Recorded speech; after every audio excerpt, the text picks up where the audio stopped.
Maintenant, moi, je suis super heureux d'accueillir le professeur Pierre Amarenko. Je suis super heureux et très très fier qu'il soit là parce qu'il est chef du service de neurologie de l'hôpital Bichat. Il est président fondateur du fonds de dotation Vaincre l'AVC. On a fait plusieurs émissions ensemble, vous êtes passionnant. Cerveau, Alzheimer, AVC, quelle alimentation pour prévenir les risques? Ça va être le sujet de votre intervention. Je rappelle votre ouvrage Vaincre l'AVC, comment le reconnaître, comment en guérir et comment le surmonter. C'est aux éditions du Rocher et pour ceux qui veulent l'acheter, c'est à l'espace librairie. Et puisque vous êtes là, vous pourrez même le dédicacer. Allez, vous connaissez les règles des EME, 15 minutes. À -5, je vous mets un petit coup de clochette, vous m'en voulez pas. Est-ce que je peux utiliser le pupitre? Et vous pouvez utiliser le pupitre. Et par contre, pour la télécommande, vous avez compris qu'elle avait fait un AVC, là, elle ne marche plus. Donc vous direz slide suivante. Bonjour, je préfère être en face l'auditoire, c'est mieux pour moi. Le thème que m'a donné Jean-Claude Darousseau, c'est cerveau, Alzheimer, AVC, quelle alimentation prévenir les risques? Diapositive suivante. D'abord quelques chiffres pour voir suivante. Un Français sur 5 aura un AVC dans sa vie. C'est quelque chose qui a été récemment calculé par un groupe qui s'appelle Global Burden of Disease, qui est très très sérieux et qui fait beaucoup d'études épidémiologiques. 1 sur 5 dans sa vie, dans le monde, 1 sur 4. Donc, il faut clairement connaître les moyens de diminuer son risque d'AVC. 67 millions de Français, eh bien 13 millions auront un AVC dans leur vie. C'est la conséquence du chiffre que je viens de donner. 13 millions. Suivante. 150 000 AVC chaque année en France, 30 000 mini-AVC qu'on appelle des accidents ischémiques transitoires, dont 30 000 surviennent chez des moins de 55 ans. Ce n'est pas qu'une pathologie du sujet âgé. C'est la première cause de handicap acquis de l'adulte. Suivante. Première cause de mortalité chez la femme. Qui l'eût cru? D'habitude, on répond que c'est le cancer du sein. 12 000 morts par cancer du sein chaque année en France. 18 000 morts par AVC chez les femmes. Bien plus donc de morts par AVC. 12 millions d'AVC dans le monde. 100 millions ont eu un AVC dans leur vie et 7 millions de morts par AVC en France. Si je fais une comparaison facile mais quand même d'actualité, il y a eu en 2 ans 5 millions de morts par Covid dans le monde et dans le même temps 17 millions de morts par AVC. Donc il y a des pathologies dont il faut s'occuper aussi. Et la bonne nouvelle, c'est que 80% des AVC pourraient être évités et si on prenait les mesures nécessaires. Et la question, c'est êtes-vous l'un de ceux-là? Suivante. Et pour savoir, il faut connaître les facteurs de risque de l'AVC. Suivante, on va essayer de passer vite. Je vais vous montrer la part que prend chaque facteur dans l'AVC. Et en comparaison, à droite, vous aurez l'infarctus du myocarde. Suivante. L'hypertension artérielle, c'est le grand pourvoyeur. 35% de la part attribuable. Elle monte à 50% lorsqu'on a une hypertension artérielle avec un non contrôlé, c'est-à-dire au-delà de 14,9. Suivante, la sédentarité, l'absence de sport, 30% la part attribuable. Suivante, le surpoids, 27%, on vient d'en parler. Suivante, l'hypercholestérolémie, 25%. Là, on a un moyen de traiter avec des médicaments. Suivant, le tabac, le cannabis. Le cannabis, il ne faut jamais l'oublier, hein, ce n'est pas une drogue récréative, comme on essaye de vous le dire à la télévision sans arrêt. Hein, vous bourrez le crâne avec ça. C'est un danger. Nous, chez les patients qui ont moins de 60 ans, on leur dose le cannabis immédiatement dans les urines, parce que c'est une cause d'AVC. Hein. Le diabète, bien entendu. Suivante. Le stress, la dépression. Favorise aussi, tout le monde est stressé, on a de tout temps été stressé, donc le stress participe évidemment, mais ça participe à la vie aussi. Il y a le bon stress, le mauvais stress, c'est bien compliqué de faire la part des choses. Et puis l'alcool est surtout un facteur pour l'hémorragie cérébrale. C'est un grand facteur lorsqu'on consomme beaucoup d'alcool, d'hémorragie cérébrale, mais l'infarctus cérébral qui est le plus fréquent, 80% des AVC, est moins sensible à l'alcool. Suivant. Alors, tout au long de votre vie, il faut connaître vos chiffres. C'est le moyen de pouvoir éviter correctement l'AVC. Suivante, il faut connaître vos chiffres d'hypertension. Qui connaît ces chiffres de pression artérielle dans la salle? Pas tout le monde. Qui connaît ces chiffres de cholestérol par cœur? La moitié. Qui connaît ces chiffres de glycémie? Ouais, un petit tiers. Donc voilà, tout le monde doit connaître tout au long de sa vie ces chiffres. Si on connaît ces chiffres, eh bien, on va contrôler ces chiffres. Et c'est ça qui est l'essentiel pour la prévention de l'AVC. Suivant. Ensuite, il faut vérifier de temps en temps que vous avez un rythme du cœur régulier. Pourquoi? Parce que l'arythmie, c'est une des grandes causes d'AVC. Certains d'entre vous dans la salle prennent des anticoagulants long cours parce qu'ils ont ce qu'on appelle une fibrillation atriale, qui est l'arythmie cardiaque par essence. Eh bien, en prenant un traitement anticoagulant, on diminue de 80% son risque d'AVC. C'est tout simple, on vérifie en mettant ses deux doigts ici dans la gouttière radiale, un peu au-dessus du pouce, et vous voyez si vous sentez le pouls radial, vous voyez s'il est régulier ou pas. S'il est régulier, tout va bien. S'il est irrégulier, allez voir votre médecin généraliste pour faire un électrocardiogramme. Et en fonction de tout ça, vous pouvez faire éventuellement une échographie des artères carotides pour voir s'il y a des plaques de graisse sur la carotide qui sont qu'on appelle l'athérosclérose et qui peuvent occasionner des AVC. Suivante. Alors, dans Vaincre l'AVC, on a mis, si vous allez sur le site internet, vous pouvez répondre à un questionnaire suivant. Voilà mon risque d'AVC. Suivant. Voilà, ici, vous cliquez et vous répondez à 8 questions. Et au bout de ces 8 questions, vous savez si vous avez un risque d'AVC ou pas. Et vous recevez un compte-rendu détaillé, personnalisé en fonction de vos réponses, vous indiquant comment diminuer votre risque d'AVC.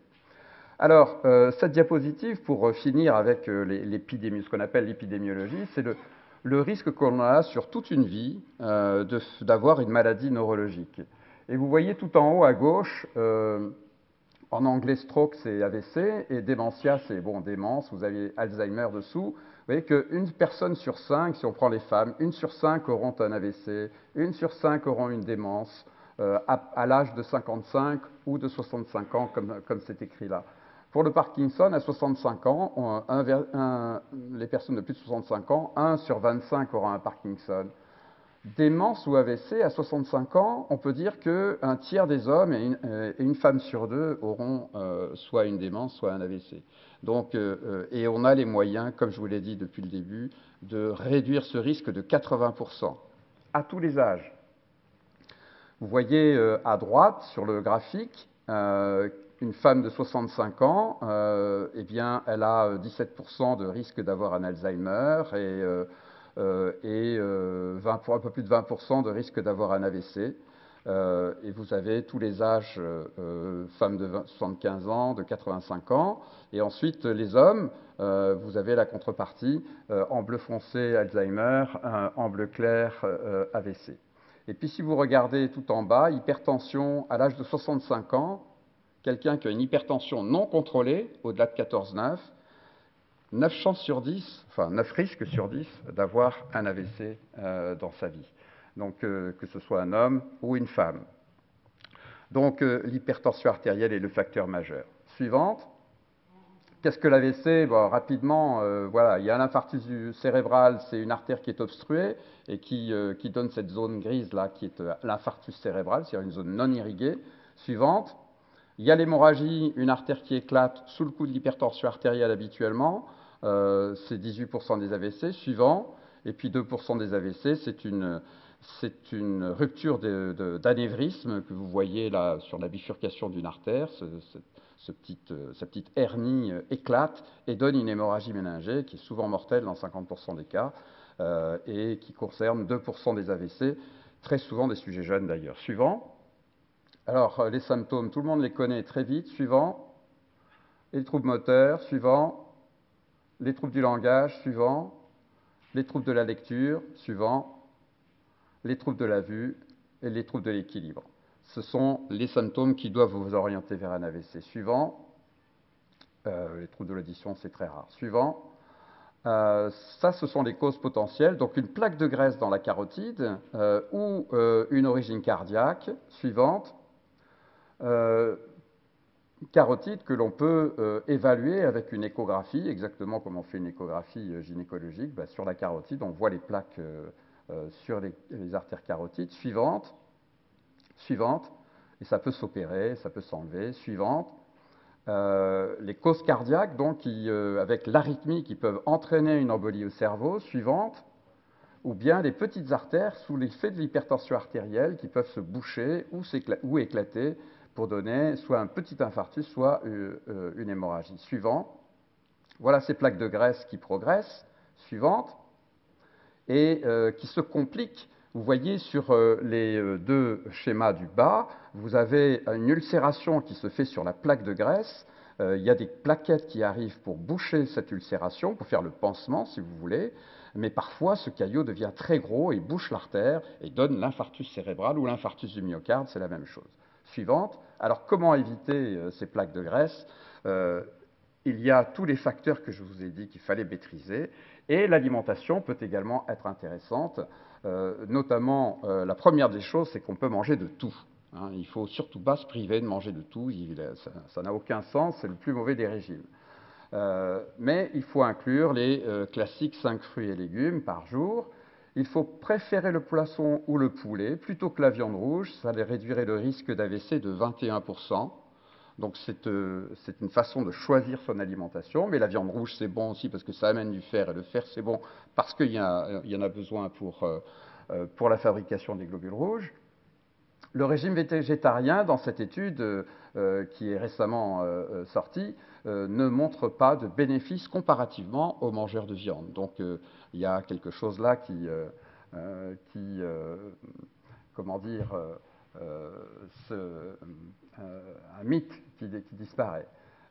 Manger moins salé, c'est essentiel. Dans les populations où on mange salé, on a beaucoup d'hypertension artérielle, comme au Portugal ou au Japon ou en Chine, et on fait beaucoup d'hémorragies cérébrales. En Chine, jusqu'à 50% des AVC sont des hémorragies cérébrales. Depuis qu'ils ont diminué leur consommation de sel, en Chine et aussi au Japon, ils reviennent à des taux plus de pays de l'Ouest, c'est-à-dire 80% d'ischémie versus 20% d'hémorragie cérébrale.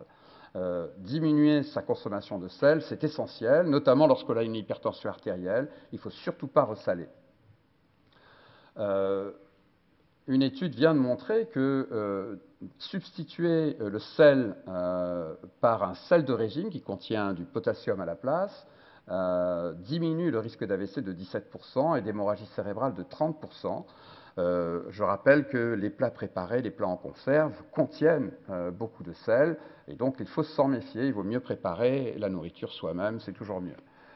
Diminuer les quantités des aliments gras, on a vu que le gras c'était mauvais parce que ça donne l'obésité, ça donne le syndrome métabolique et ça débouche sur le diabète, hein, puisque l'insuline se plaque sur le gras avant de faire son travail dans le sang, qui est de diminuer la glycémie. Or, l'hyperglycémie est mauvais pour les artères. L'hyperglycémie, ça agit comme de la rouille, comme le tabac d'ailleurs, de la rouille sur les artères et sur les plaques d'athérosclérose qui du coup s'ulcèrent et subissent le phénomène que je vous ai montré juste avant avec un caillot qui vient se mettre dessus. Mangez moins sucré, les sodas, les pâtisseries du commerce, le pain industriel, trop de fruits aussi. Ça apporte beaucoup de sucre, et beaucoup de sucre, ça donne beaucoup de lipides, parce que quand on a trop de sucre, eh bien, l'organisme en fait des lipides, en fait de la graisse. Hein. La graisse, c'est rien d'autre que des bouts de sucre mis bout à bout. Suivant. L'alimentation transformée est également pas très bonne parce que la viande fumée, les charcuteries, à cause de certains conservateurs qui augmenteraient le risque vasculaire inflammatoire. Suivante. Et puis, pas plus de quelques verres de vin par semaine. Le vin contient du sucre beaucoup, et donc c'est par ce biais-là aussi que c'est pas bon pour la santé. Mais bon, quelques verres de vin par semaine, c'est très bien. C'est même protecteur, semble-t-il, pour les pathologies ischémiques. Mais il faut préférer l'eau, et je conseille toujours à mes patients, avant un apéritif, de boire 2 grands verres d'eau gazeuse, avant l'apéritif, pour ne pas qu'ils substituent le vin, notamment le vin rosé, pour étancher leur soif. Parce que souvent, c'est ça le problème. Les gens boivent un verre de vin, et puis ils ont encore soif, alors ils boivent encore un verre de vin. S'ils avaient bu 2 verres de vin pétillant, 2 verres d'eau pétillante avant l'apéritif, ils auraient eu cette sensation de satiété. Ils boivent pour sociabiliser avec leurs amis, et ne se jettent pas non plus sur les gâteaux salés qui sont également un problème. Et puis faire du sport. Le sport est absolument essentiel, non seulement parce que c'est bon pour le cœur et les artères, et donc pour le cerveau, mais aussi et surtout, je dirais, à nos âges, pour conserver le capital musculaire, qui est absolument essentiel pour ces vieux jours. Conserver le capital musculaire. Achetez un vélo d'appartement, faites 20 à 30 minutes de vélo d'appartement tous les jours, parce qu'au moins vous n'aurez pas les intempéries pour vous empêcher de faire du sport. 20 à 30 minutes de vélo d'appartement tous les jours avant la douche, c'est comme une hygiène sportive, faites-le, vous conserverez votre capital musculaire et vous éviterez peut-être la canne à 85 ou 90 ans. Suivant, on y est. Ça, ce sont les recommandations qui viennent de sortir dans Circulation, qui est un des grands journaux de cardiovasculaire dans le monde, pour l'alimentation, pour éviter les maladies cardiovasculaires. Eh bien, c'est exactement tout ce que je viens de vous dire, écrit en anglais. Donc, on va passer très vite. Suivant. Alors, on m'a demandé de parler de l'Alzheimer aussi. Bien compliqué de prévenir une maladie d'Alzheimer. On n'a pas de médicaments pour la traiter, on ne sait pas trop quoi faire. À part l'entraînement cognitif, c'est-à-dire travailler intellectuellement autant que possible. Suivant, bien oui, le surpoids et l'obésité doivent être combattus chez un adulte en milieu de vie pour réduire le déclin cognitif, ça on le sait. Suivant, l'activité physique aussi est recommandée pour réduire le risque de déclin cognitif. Ce sont les recommandations de l'OMS qui m'ont été transmises par Bruno Dubois, grand spécialiste de la maladie d'Alzheimer. Et un régime de type méditerranéen est également recommandé pour réduire le risque de déclin cognitif, comme toute alimentation saine et équilibrée. Suivante. Enfin, une supplémentation en vitamine B, E, PUFA et suppléments alimentaires multicomplexes n'est pas recommandée pour réduire le risque de déclin cognitif. Il y a plein de bêtises qui sont dites dans la littérature. Il y a peu de choses que l'on sache, que l'on sache pour réduire le risque de maladie d'Alzheimer. Faire du sport, éviter le surpoids et l'obésité, ce sont les moyens les plus sûrs, je dirais, d'un point de vue alimentaire et d'exercice physique. Suivant. En conclusion, l'AVC concernera un Français sur 5 dans sa vie, donc ne soyez pas l'un de ceux-là, puisque 80% des AVC pourraient être évités en théorie. Connaissez vos chiffres, pression artérielle, cholestérol, glycémie, vérifiez la régularité de vos battements cardiaques de temps en temps, et s'ils sont irréguliers, voyez votre médecin généraliste pour faire un électrocardiogramme, faites du sport. Faire du sport diminue de 20% le risque d'AVC. Il a même été dit que la part attribuable pourrait aller jusqu'à 35%. Suivant. Évitez le surpoids. Suivant. Faites une échographie carotide en cas de risque, c'est-à-dire si vous avez une hypertension artérielle, une hypercholestérolémie, une hyperglycémie, faites une échographie carotide pour détecter si vous avez une plaque d'athérosclérose, une plaque de graisse qui pourrait être menaçante. Et il y a des moyens ensuite de réduire le risque lié à cette plaque de graisse. 80% des AVC peuvent être évités en théorie. Si vous le voulez, vous le pouvez. Allez visiter le site Vaincre l'AVC pour répondre au questionnaire et savoir où vous en êtes du point de vue de ce risque. À tous âges, c'est important de le faire. Suivant. Voilà, et puis si vous êtes intéressé par l'AVC, il y a en effet le livre que j'ai sorti le 15 septembre dernier. Je vous remercie.